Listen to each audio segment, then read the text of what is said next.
अस्सलाम वालेकुम।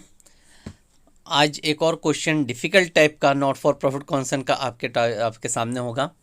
ध्यान से करना, क्वेश्चन कॉपी कर ले। पहले क्वेश्चन दिया है कुछ इस तरह से, from the following receipt and payment account of KBP engineering college Nashik for the year 31 March 19 and additional information, prepare income expenditure account for the year 31 March 19 and a balance sheet as on that date.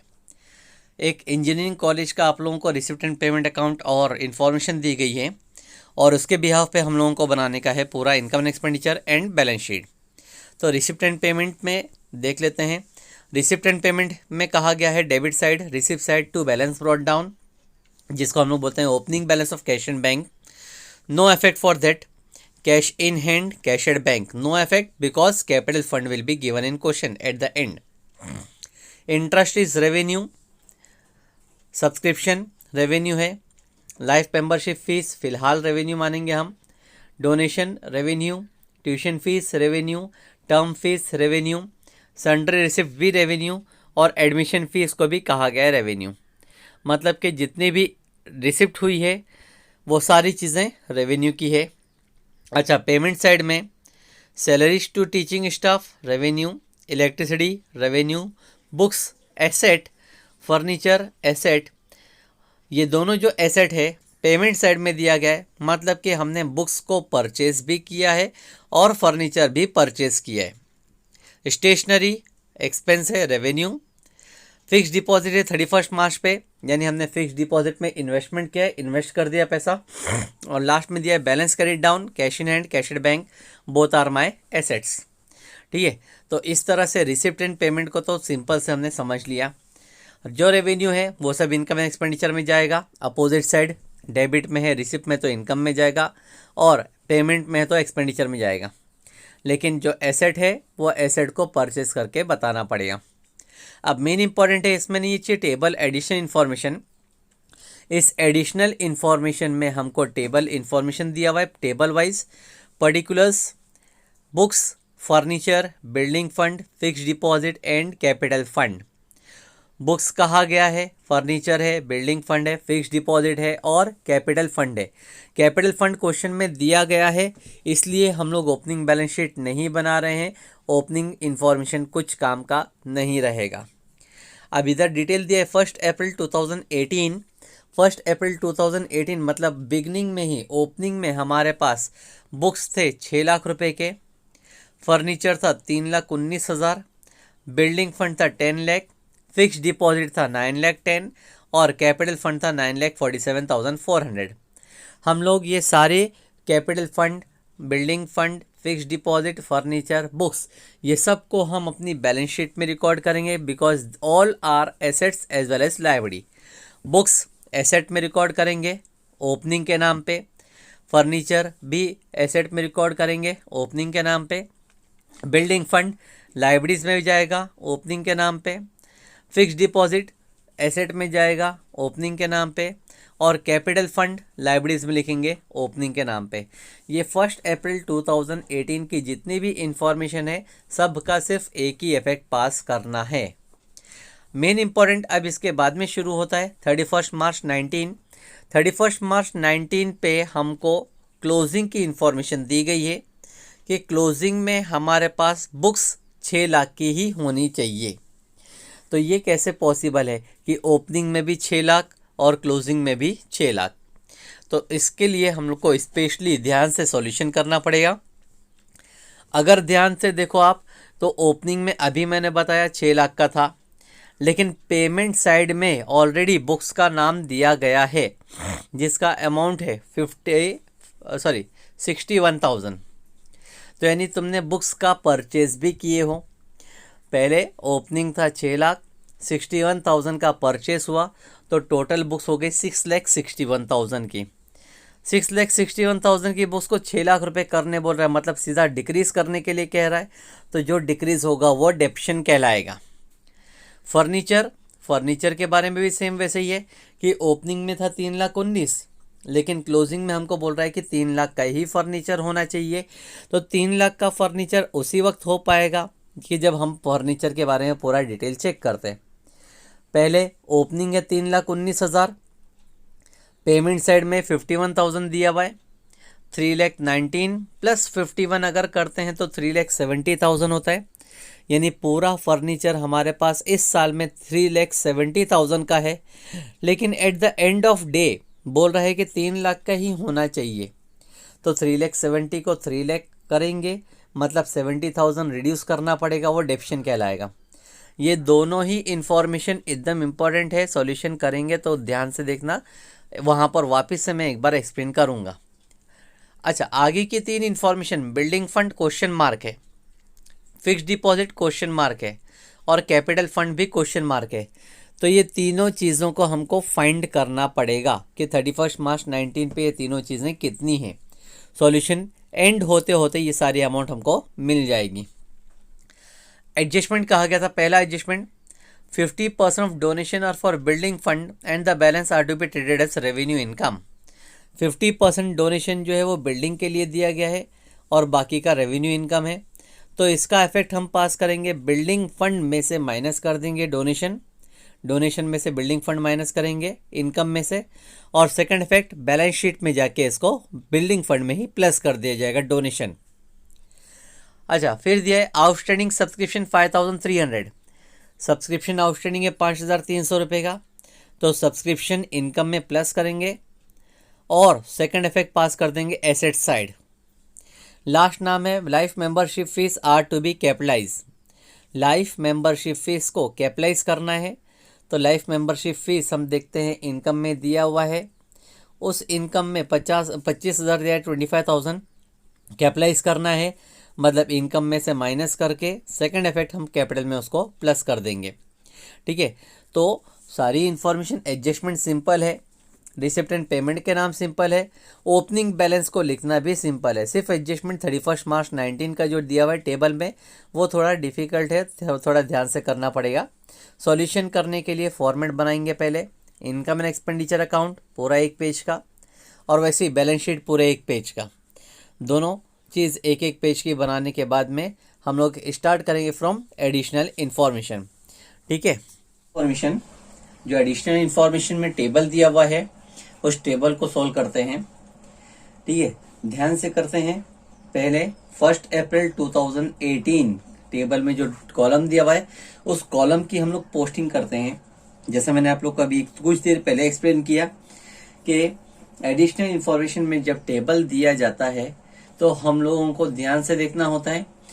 उसमें 2 date होती है, 1 अप्रैल 2018 जिसको हम लोग मानते हैं opening, और 31 मार्च 2019 जिसको है क्लोजिंग। तो ओपनिंग की डिटेल हम लोग फीड करेंगे सिर्फ एक ही बार, और क्लोजिंग को एडजस्टमेंट के तौर पे हम लोग सॉल्व करेंगे। ठीक है, तो शुरुआत करते हैं। पहला बुक्स जो दिया हुआ है वो हमारे लिए एसेट्स है, एसेट्स में लिखेंगे बुक्स, इनर कॉलम में अमाउंट है 6 लाख।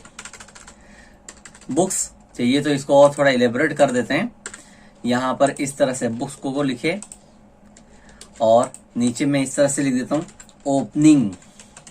बुक्स का ओपनिंग बैलेंस जो है वो 6 लाख का है। अब नीचे 2-3 लाइन छोड़ देता हूं ताकि और डिटेल जो एडजस्टमेंट होंगे वो हम लोग को करने आ जाएंगे। सेकंड एडजस्टमेंट, सेकंड चीज दिया था फर्नीचर, उसको भी इसी तरह से लिखता हूं फर्नीचर।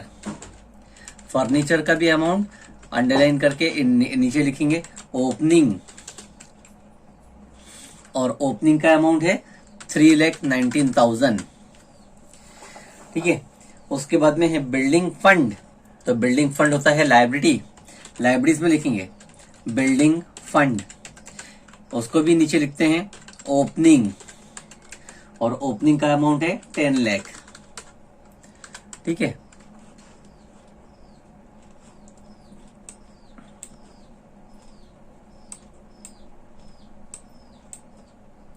नेक्स्ट ओपनिंग के बाद बिल्डिंग फंड ओपनिंग होने के बाद में फिक्स डिपॉजिट दिया 9,10,000, उसको भी हम लोग लिखेंगे एसेट्स में फिक्स डिपॉजिट, और डिपॉजिट उसको भी नीचे लिखता हूं ओपनिंग, और ओपनिंग का अमाउंट है 9,10,000। ठीक है, और फिर एक नाम था कैपिटल फंड, तो कैपिटल फंड को लाइब्रेरीज में लिखते हैं कैपिटल फंड, और उसको भी लिख देता हूं नीचे चाहिए तो ओपनिंग, और ओपनिंग का अमाउंट है 9,47,400। तो ये जो 1 अप्रैल 2018 की डिटेल्स है, ये सारी ओपनिंग बैलेंस शीट की इंफॉर्मेशन है। ओपनिंग बैलेंस शीट में हम लोगों को लिखनी पड़ती, लेकिन ओपनिंग बैलेंस शीट बनाने की जरूरत नहीं है क्योंकि कैपिटल फंड दिया हुआ है, ठीक है। और जब हम क्लोजिंग बैलेंस शीट में लिखेंगे तो सब चीजों को ओपनिंग करके लिखा गया है अमाउंट। अब 31 मार्च की जो इंफॉर्मेशन है उसको सॉल्व करते हैं, लेकिन थोड़ा सा ध्यान करके। जैसे कि बुक्स जो कि 31 मार्च पे दिया है वो 6 लाख का है, तो अभी तो मैंने ओपनिंग फिलहाल लिखा हूं 6 लाख और क्लोजिंग भी 6 लाख है। तो क्लोजिंग 6 लाख लिखने से पहले मुझे पेमेंट साइड में या रिसिप्ट साइड में चेक करना पड़ेगा कहीं पे बुक्स है क्या। रिसिप्ट साइड में चेक करता हूं डेबिट में, तो कहीं पर भी बुक्स का नाम नहीं है।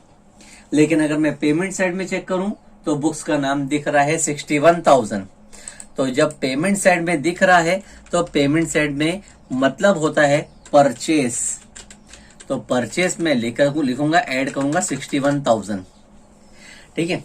यानी कि मैंने 6 लाख की बुक ओपनिंग बैलेंस शीट से लिया हूं, प्लस पेमेंट साइड से 61,000 का परचेस किया गया। तो जब दोनों को एडअप कर देता हूं तो 6,61,000 हो जाता है। यानी मेरे पास टोटल बुक्स जो है वो 6,61,000 की है। लेकिन अब इंफॉर्मेशन में कहा गया था 31 मार्च 19 को मेरे पास बुक्स जो है उसकी वैल्यू सिर्फ 6 लाख की ही होना चाहिए। तो क्या किया जाएगा, ध्यान से देखेंगे। पहले था ओपनिंग बैलेंस में 6 लाख, परचेस कर लिया 61 हो गया, तो टोटल 6,61,000, यानी पूरे साल भर में मेरे पास 6,61,000 की बुक्स हुई। लेकिन क्लोजिंग बैलेंस शीट में क्लोजिंग इंफॉर्मेशन में बोल रहे 6 लाख की ही बुक्स होनी चाहिए। तो जब 6,61,000 से 6 लाख पे आने का है तो हम लोग करेंगे माइनस, और माइनस होगा डेप्रिसिएशन के नाम पे। डेप्रिसिएशन, ये डेप्शन क्लियरली दिया गया नहीं है, ये है बैलेंस। डिफरेंस निकालेंगे हम लोग तो पता चल जाएगा कि डेप्शन कितना है, ठीक है। तो टोटल डेप्शन निकालेंगे डिफरेंस करके, तो देखते हैं अमाउंट होता है 6,61,000 माइनस कितना करेंगे तो 6 लाख बचेगा, तो उसका आंसर आता है 61,000, ठीक है। तो 61,000 जब मैंने माइनस किया हूं तो 6 लाख रुपए बचा। इसी डेप्शन का सेकंड इफेक्ट हम लोग पास करेंगे डेबिट में, टू डेप्रिसिएशन ऑन, पहला नाम था फर्नीचर, सॉरी बुक्स, फर्नीचर नहीं बुक्स का था ये, और अमाउंट है 61,000। तो पहली इंफॉर्मेशन जो 31 मार्च 19 की है उसको ध्यान से किया। मैं एक बार वापस से आप लोग को एक्सप्लेन कर देता हूँ इस बारे में। हम लोगों को 1 अप्रैल 18 का अमाउंट था 6 लाख, वो तो ओपनिंग था, ओपनिंग के सामने लिख दिया। लेकिन जब हमने देखा 31 मार्च 19 पे भी 6 लाख है, तो यानी 31 मार्च 19 इस बैलेंस शीट में भी 6 लाख होना चाहिए था। तो 6 लाख रुपए कैसे आएगा, डायरेक्टली हम लोग नहीं लिख सकते। रिसिप्ट एंड पेमेंट को वेरीफाई करते हैं। तो रिसिप्ट एंड पेमेंट में पेमेंट साइड में बुक्स दिखाई दिया, पेमेंट साइड में बुक्स दिखाई दिया है तो उसका मतलब होता है परचेस किया गया, परचेस को एडअप किए तो 661 हो गया। यानी कि टोटल बुक्स 6,61,000 की हो गई है मेरे पास, लेकिन एंडिंग में सिर्फ 6 लाख का ही बैलेंस होना चाहिए। तो मैं 61,000 माइनस करूंगा। किस अमाउंट, किस नाम से माइनस करूंगा, तो वो रहेगा डेप्रिसिएशन, और डेप्रिसिएशन का अमाउंट हम लोग सेकंड इफेक्ट डाल देंगे डेबिट में। सेम इसी तरह से फर्नीचर को भी करना है। फर्नीचर मैंने लिखा था ओपनिंग में था 3,19,000, 3,19,000। चेक करते हैं रिसिप्ट एंड पेमेंट में कहीं पे फर्नीचर, तो रिसिप्ट साइड में कहीं पर भी फर्नीचर का नाम नहीं दिख रहा है, लेकिन हाँ पेमेंट साइड में फर्नीचर का नाम दिखा है 51,000 का। तो पेमेंट का मतलब होता है परचेस, यहाँ पे हम लोग प्लस करेंगे, प्लस परचेस जिसका अमाउंट है 51,000।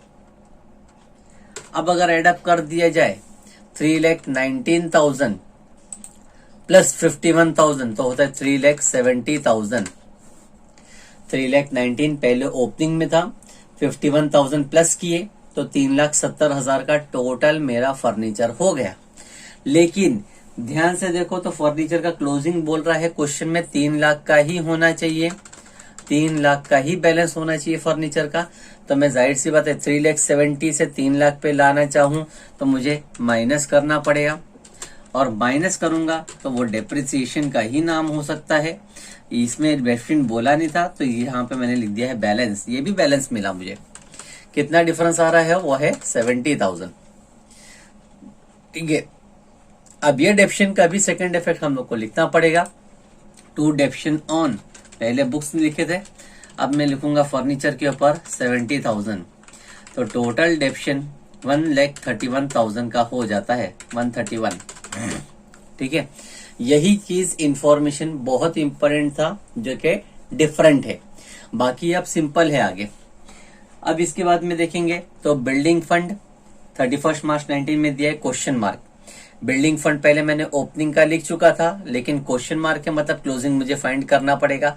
By the end of solution I will get this, जब तक मेरा सॉल्यूशन एंड होगा तब तक मुझे ये पैसा मिल जाएगा।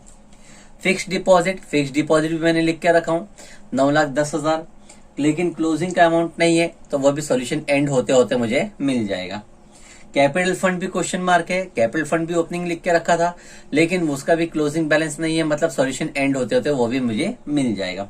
Question mark means you have to find, तो वो एंड होते होते हम लोग को मिल जाएगा, उसका इशू नहीं है। अच्छा, अब नीचे इंफॉर्मेशन दिया हुआ था, पहला इंफॉर्मेशन है 50% of donation are for building fund. Donation जो मिला है हमको उसमें से 50% बिल्डिंग फंड का है, and the balance is to be treated as revenue income, बाकी का रेवेन्यू इनकम माना जाएगा। तो हम लोग देखते हैं रिसिप्ट साइड में डोनेशन का अमाउंट था 7 लाख, वो 7 लाख को हम लोग पहले इनकम मिलते हैं बाय डोनेशन, जिसका अमाउंट है 7 लाख।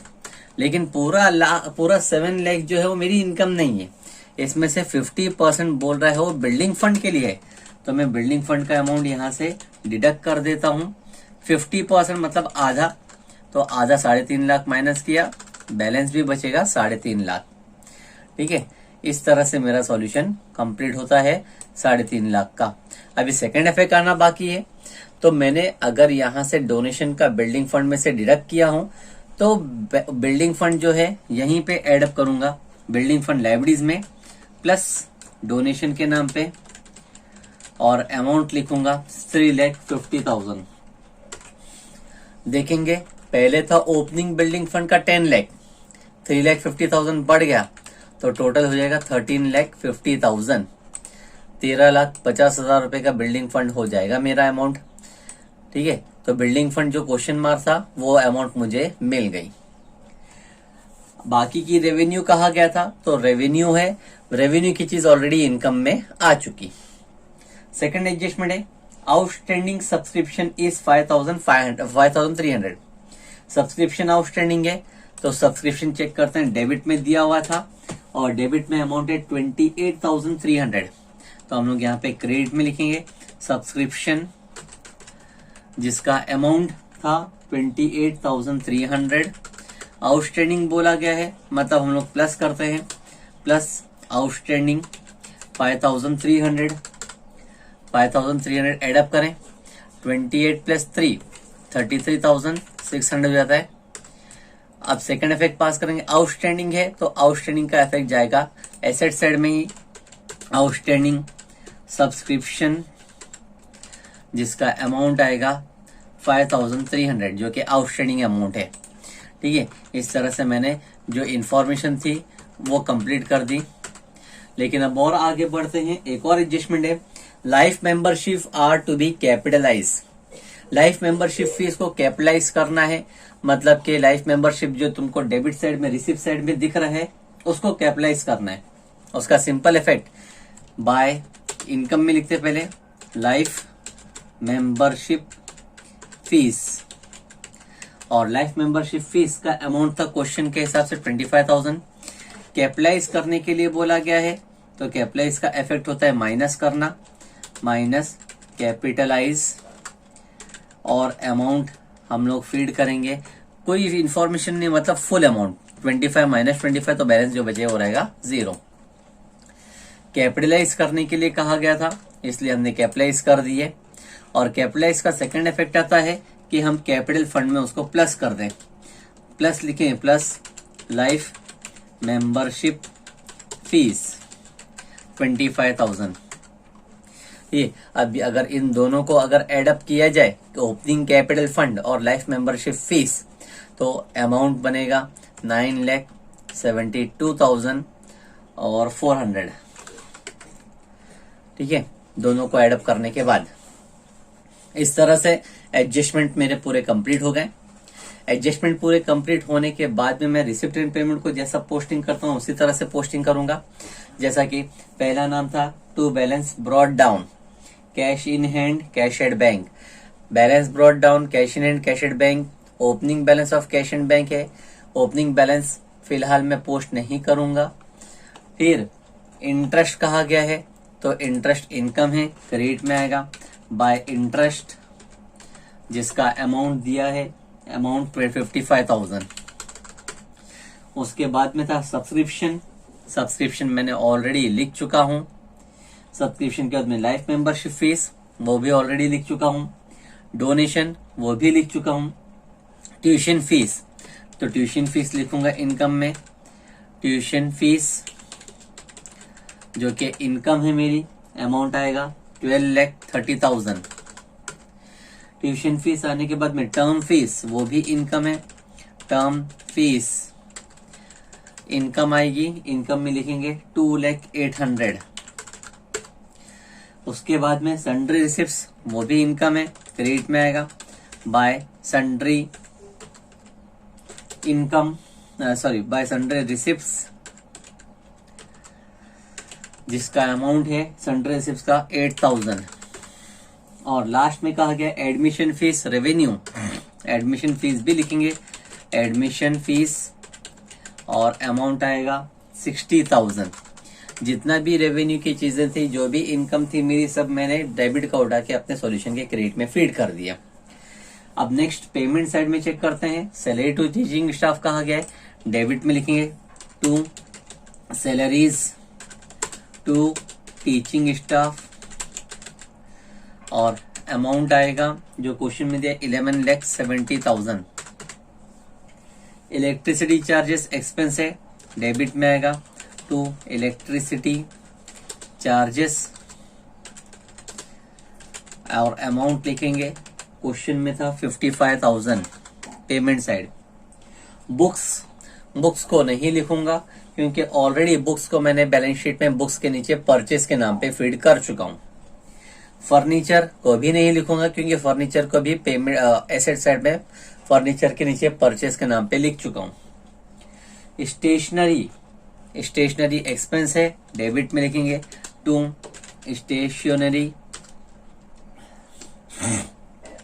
और अमाउंट फीड करेंगे स्टेशनरी का जो कि है 21,850। फिक्स डिपॉजिट 31 मार्च का कहा जा रहा है, 31 मार्च 19 यानी eight the end of year मैंने फिक्स डिपॉजिट किया हूं, तो वो एसेट्स में आएगा।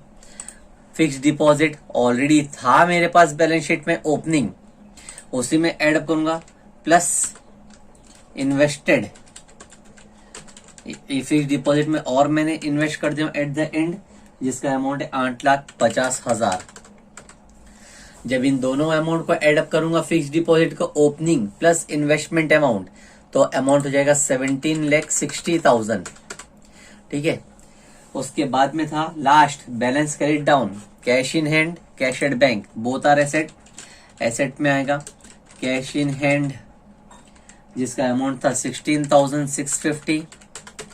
कैश एट बैंक वो भी एसेट है, एसेट में लिखेंगे कैश एट बैंक जो अमाउंट है 2 लाख। इस तरह से पूरा पेमेंट किया गया, पूरी पोस्टिंग कर दी गई। क्वेश्चन में जो मेन इंपॉर्टेंट था वो टेबल था जो कि एडिशन इंफॉर्मेशन के हिसाब से दिया गया था, और उसमें ओपनिंग सिंपल है, ओपनिंग को सिर्फ ओपनिंग के नाम पे बैलेंस शीट में फीड की जाती है, लेकिन क्लोजिंग वालों को थोड़ा देखना पड़ता है ध्यान से कि अगर ओपनिंग और परचेस हो चुका है तो जो क्लोजिंग की इंफॉर्मेशन दे रहा है तो वो डिफरेंस अमाउंट क्या कहलाएगा, बैलेंसिंग अमाउंट को हम लोग क्या कहेंगे। ठीक है, इस तरह से मेरा पूरा सॉल्यूशन कंप्लीट हुआ। लास्ट काम रह जाता है टैली करने का, तो टैली हम लोग करेंगे। पहले इनकम एंड एक्सपेंडिचर में एक्सपेंस साइड का टोटल करते हैं। एक्सपेंस साइड का टोटल करके देख लो। अमाउंट 1,31,000, डेप्रिसिएशन का अमाउंट था पूरा 1,31,000। फिर उसके बाद में सेकंड इंफॉर्मेशन जो दिया हुआ है प्लस 11,70,000 प्लस 55,000 और फिर प्लस 21,850, टोटल करने पर नियरली आप लोगों को मिलेगा 13,77,850। ठीक है, इस तरह से अमाउंट आना चाहिए आप लोगों का। मैंने यहाँ पे एक रफ लिख के रखा हूं। इनकम साइड को भी टोटल करता हूं। इनकम साइड में पहले इनकम आई थी 3,50,000 plus 33,600 plus life membership fees का 0 अमाउंट है। इंटरेस्ट का अमाउंट है 55,000। फिर उसके बाद में 12,30,000, नेक्स्ट 2,08,000, नेक्स्ट 8,000 और 8,000 के बाद में लास्ट में एक अमाउंट था 60,000। तो टोटल अमाउंट आता है 19,37,400। अब अगर हम लोग देखें ध्यान से तो टोटल डेबिट का था 13,77,000 और क्रेडिट में था 19,37,000। तो 19,37,000 बड़ा है, लिखेंगे 19,37,400 both side, 19,37,400 both side. Difference निकालें 19,37,400 में से 19,37,400 माइनस एक्सपेंसेस को करो 13,77,850। तो बैलेंस बचता है 5,59,550। 5,59,550 बैलेंस बचेगा।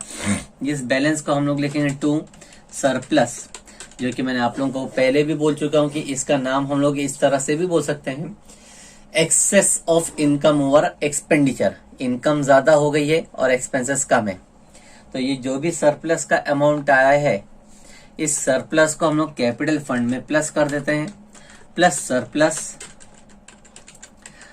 अमाउंट था सरप्लस का 559,550, 559,550। अमाउंट एडअप करके देखते हैं कितना होता है। Capital fund opening 9,47,400 plus life membership fees हम लोग ने एडअप कर चुके थे 9,47,400 प्लस 25,000 कर चुके थे। वो अमाउंट आया था 9,72,400 आया था। अब उसी अमाउंट में हम लोग एडअप करेंगे 559,550। तो टोटल अमाउंट जो हमारा कैपिटल का बन जाता है वह है 15,31,950। ठीक है, इस तरह से हमारा कैपिटल फंड मिल गया। ये क्लोजिंग कैपिटल फंड है। लास्ट चीज जो है वो है बैलेंस शीट का टैली अमाउंट। बैलेंस शीट का टैली अमाउंट हम लोग निकालते हैं। लायबिलिटी साइड में 15,31,950 प्लस ऊपर बिल्डिंग फंड का अमाउंट है 13,50,000। तो अमाउंट हो जाता है 28,81,950। 28,81,950। हम लोग एसेट साइड का भी टोटल करके देते हैं। बुक्स का अमाउंट पूरा आया था 6 लाख प्लस 3 लाख, तो टोटल हो गया 9 लाख। 9 लाख प्लस 17,60,000, 2660 होता है, प्लस 5,300 प्लस 16,650 और लास्ट में 2 लाख। तो अमाउंट हो जाता है 28,81,950। आप लोग इसको टोटल करके देखेंगे, एग्जैक्ट अमाउंट आप लोग को मिलेगा। ये क्वेश्चन में जो मेन इंपॉर्टेंट पार्ट था वो ये कि एडजस्टमेंट कुछ अलग तरीके से दिए हुए हैं। टेबल दिया हुआ था एडजस्टमेंट में, उसको ध्यान से सॉल्व करना है। 1 अप्रैल 18 सिंपल ओपनिंग के हिसाब से, 31 मार्च 19 को एडजस्टमेंट के हिसाब से सॉल्व करना पड़ता है। ठीक है, थैंक यू।